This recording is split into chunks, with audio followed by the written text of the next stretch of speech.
विद्यार्थियों नमस्कार।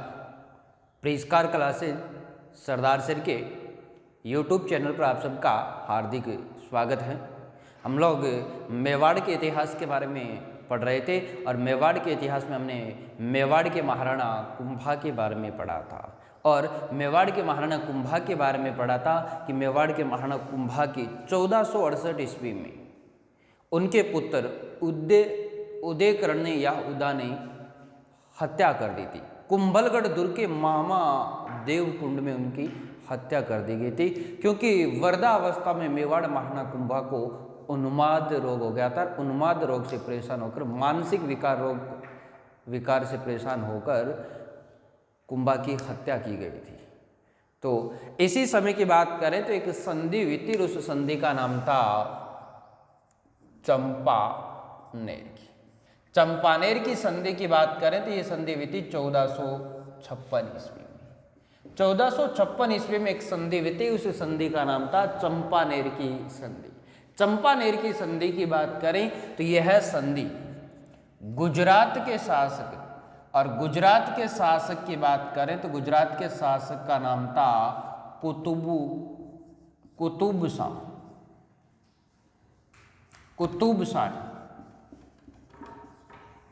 कुतुबुद्दीन शाह या कुतुब शाह नामक शासक था गुजरात का, और एक शासक था मालवा का।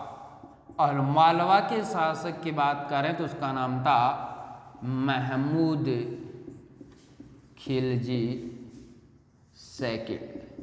महमूद खिलजी सेकंड मालवा के शासक और गुजरात के शासक कुतुबुद्दीन शाह के मध्य संधि हुई थी और उस संधि को कहते हैं चंपानेर की संधि। और चंपानेर की संधि हुई थी 1456 ईस्वी में। इस संधि के उद्देश्य की बात करें तो इस संधि का उद्देश्य था कि हम दोनों यानी गुजरात के शासक और मालवा के शासक दोनों ने निश्चय किया कि हम दोनों मेवाड़ के अलग अलग भाग पर आक्रमण कर और मेवाड़ पर क्या कर लेंगे, अधिकार कर लेंगे। परंतु मेवाड़ महाराणा कुंभा ने इन दोनों शासकों को, इनका जो उद्देश्य था उस उद्देश्य को विफल कर दिया और इन दोनों शासकों को पराजित कर दिया। तो कई बार एग्जाम में पूछा जाता है कि चंपानेर की संधि कब हुई थी? 1456 ईस्वी में। किन किन शासकों के मध्य हुई थी? मालवा के शासक महमूद खिलजी द्वितीय और गुजरात के शासक कुतुबुद्दीन शाह के मध्य हुई थी। और इस संधि का मुख्य उद्देश्य था मेवाड़ पर अधिकार करना, राणा सांगा को पराजित करना। परंतु सांगा ने इन्हीं की कूटनीति से इन दोनों को पराजित कर दिया। तो इस प्रकार की संधि थी, उस संधि का नाम था चंपानेर की संधि। आगे की कहानी के बारे में चर्चाएं करें तो हमने पढ़ा था कि मेवाड़ महाराणा कुंभा के दो पुत्र थे। मेवाड़ महाराणा कुंभा के दो पुत्र थे। दो पुत्रों की बात करें तो एक पुत्र का नाम था उदयकरण या इसे उद्दा के नाम से भी जाना जाता है, और दूसरे का नाम था रायमल। इस प्रकार के कुंभा के दो पुत्र थे। इस उदयकरण की बात करें तो इसने 1468 ईस्वी में अपने पिता की हत्या कर दी और हत्या करके यह मेवाड़ का शासक बन गया। यानी उदयकरण अपने पिता की हत्या करके मेवाड़ का शासक बना था 1468 में। यह शासक रहता है 1468 से लेकर 1473 ईस्वी तक। यानी 1468 से लेकर 1473 ईस्वी तक मेवाड़ का शासक रहता है उदयकरण। इसी उदयकरण को इतिहास में पितृहंता शासक कहा गया। यानी मेवाड़ का प्रथम पितृहंता शासक की बात करें तो मेवाड़ का प्रथम पितृहंता शासक कहलाता है उदयकरण, क्योंकि इसने अपने पिता की हत्या करके अपनी सत्ता हासिल की थी, मेवाड़ साम्राज्य हासिल किया था। इसी कारण से मेवाड़ के इतिहास का पितृहंता शासक कहा जाता है। और यह उदयकरण 1473 तक शासक रहता है। मेवाड़ के सरदारों में यह अलोकप्रिय हो गया क्योंकि इसने अपने पिता की हत्या कर दी और पिता की हत्या करने के कारण यह अलोकप्रिय हो गया। मेवाड़ के सिंसोदिया सरदारों ने इसे हटाकर और यहाँ का शासक नियुक्त किया था कुंभा के दूसरे पुत्र रायमल को, और रायमल का राज्याभिषेक करवाया गया था 1473 ईस्वी। और इसी उदयकरण की बात करें तो इन दोनों भाइयों के मध्य एक युद्ध होता है जिसका नाम था दादिमपुर का युद्ध, और दादिमपुर के युद्ध में रायमल ने पराजित कर दिया उदयकरण को, और उदयकरण गोगुंदा के जंगलों में चला जाता है जहां 1473 ईस्वी में आकाश से बिजली गिरने के कारण इनकी मृत्यु हो गई थी और आकस्मिक इनकी मृत्यु हो गई।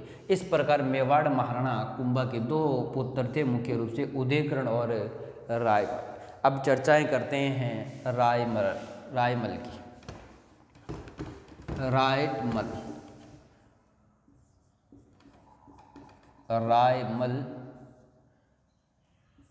1473 ईस्वी से लेकर 1509 ईस्वी तक शासक रहता है। 1473 ईस्वी से लेकर 1509 ईस्वी तक जो मेवाड़ का शासक रहता है उस शासक का नाम था रायमल। और रायमल की बात करें तो इनके पिता का नाम था कुंभा। यह कुंभा का उत्तराधिकारी था। उदयकरण के बाद मेवाड़ का शासक बना था रायमल। इसी रायमल की बात करें तो रायमल ने मेवाड़ में अद्भुत नाथ जी का मंदिर बनवाया था। यानी मेवाड़ में रायमल ने अद्भुत नाथ जी का मंदिर बनवाया था। इन्हीं की बात करें तो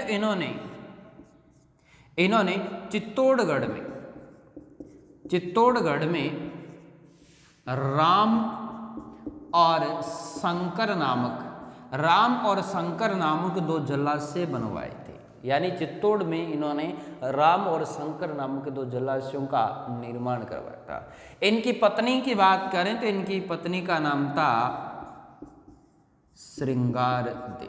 और श्रृंगारदे के बारे में हम लोगों ने पढ़ा था कि श्रृंगारदे मारवाड़ के राव जोधा की पुत्री थी।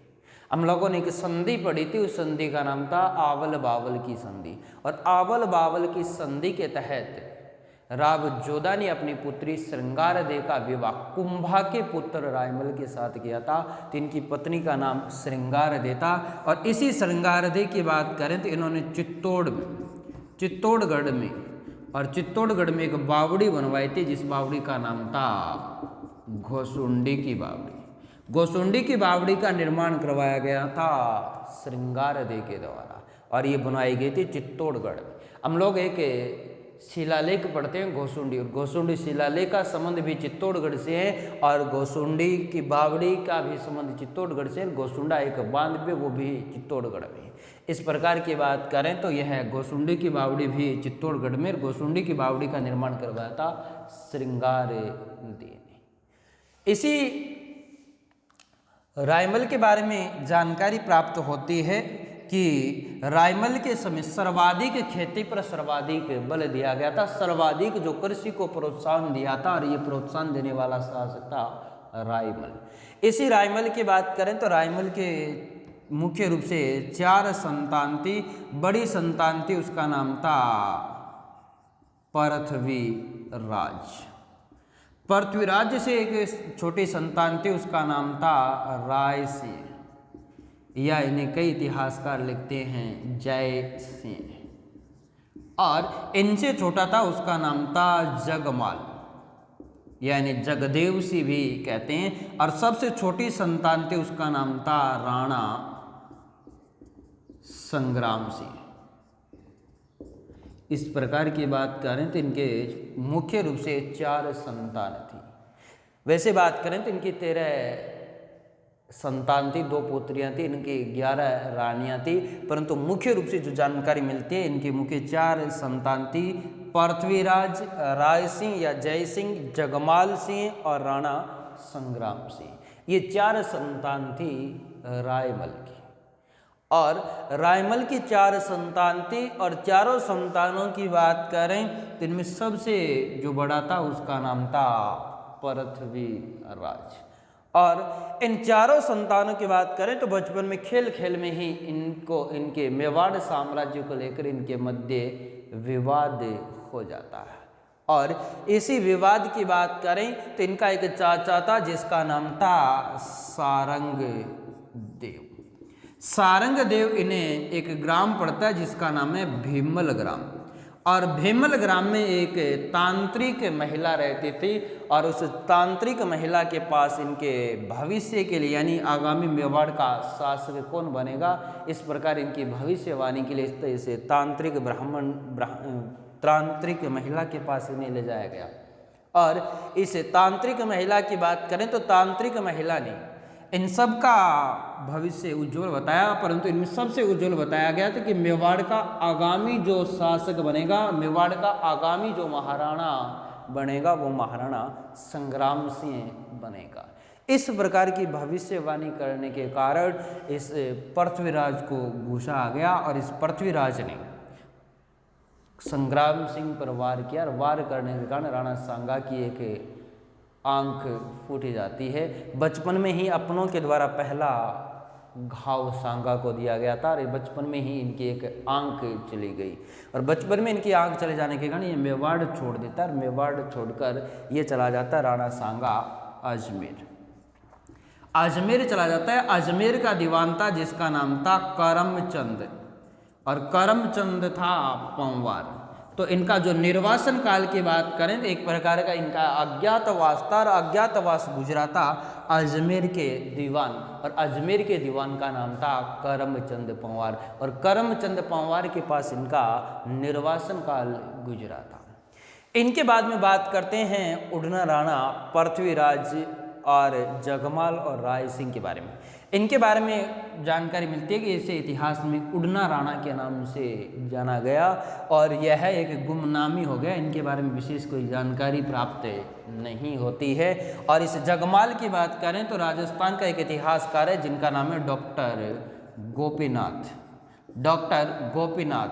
डॉक्टर गोपीनाथ शर्मा इनके बारे में लिखता है कि यह सोलंकी राजकुमारी से प्यार प्रसंग करता था और सोलंकियों के रात में शिविर में घुस गया था और सोलंकियों ने इनकी हत्या कर दी थी। इस प्रकार इनकी भी हत्या हो जाती है। और इसी रायमल के एक पुत्री थी जिसका नाम था आनंद कंवर, और आनंद कंवर का जो विवाह किया गया था सिरोही। और सिरोही की बात करें तो सिरोही का शासक था जिसका नाम था जगमाल सिंह देवड़ा। और सिरोही के शासक जगमाल सिंह देवड़ा के साथ रायमल ने अपनी पुत्री आनंद कंवर का विवाह किया था। फिर बात करते हैं हम उड़ना राणा पृथ्वीराज की। यहाँ तक कि मित्रों कहानी आपको आसानी से समझ में आ गई होगी कि रायमल का शासनकाल 1473 ईस्वी से लेकर 1509 ईस्वी तक रहा था। यह उदयकरण को हटाकर मेवाड़ का शासक बना था। इनके पिता का नाम कुंभा था। इन्होंने चित्तौड़ में एक मंदिर बनवाया था अद्भुतनाथ जी का। इन्होंने चित्तौड़ में 2 जलाशय बनवाए थे। एक जलाशय का नाम था राम और दूसरे का नाम था शंकर।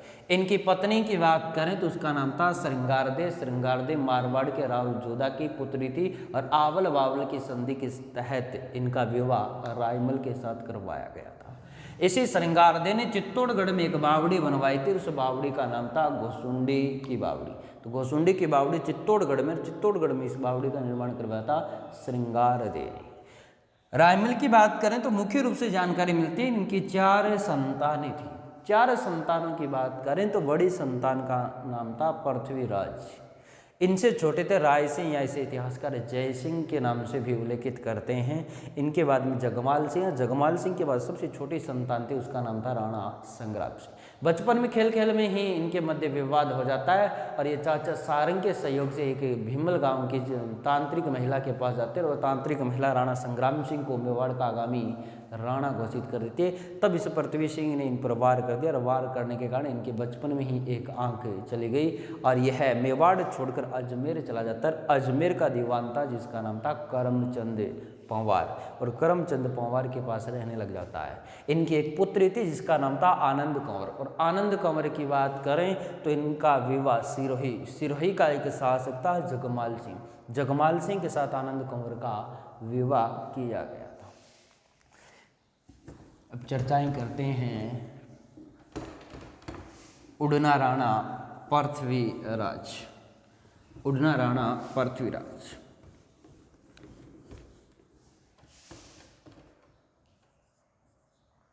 उड़ना राणा पृथ्वीराज। उड़ना राणा पृथ्वीराज।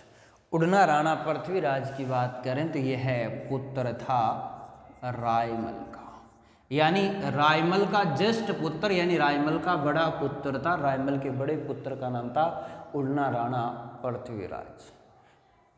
इसी उड़ना राणा पृथ्वीराज की बात करें तो यह कल्पना बनाने में माहिर था। अपने तलवार के बल पर कहता था कि मेवाड़ साम्राज्य ने मुझे शासन करने के लिए निर्मित किया है, और यह एक कुशल घुड़सवार था।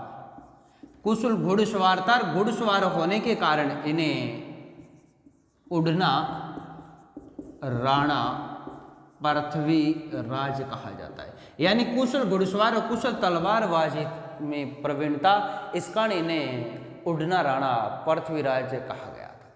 इन्हीं की बात करें तो रायमल का एक सामंत था जिसका नाम था राव सुरतान, और राव सुरतान की बात करें तो यह है टोडा का सामंत था। और टोडा पर बात करें तो गुजरात के शासकों का आधिपत्य हो जाता है। गुजरात के शासकों का आधिपत्य होने के कारण यह अपनी सुंदर पुत्री थी जिसका नाम था ताराबाई, और ताराबाई को लेकर रायमल के दरबार में आ गया। और रायमल के दरबार में जैसे ही ताराबाई को लेकर ये प्रवेश करता है तो रायमल के पुत्रों के मध्य उड़ना राणा पृथ्वी सिंह और जगमाल सिंह के मध्य इनकी सुंदरता को देखकर आपसी में विवाद हो जाता है, और ये दोनों इनसे विवाह करने की जिद करते हैं।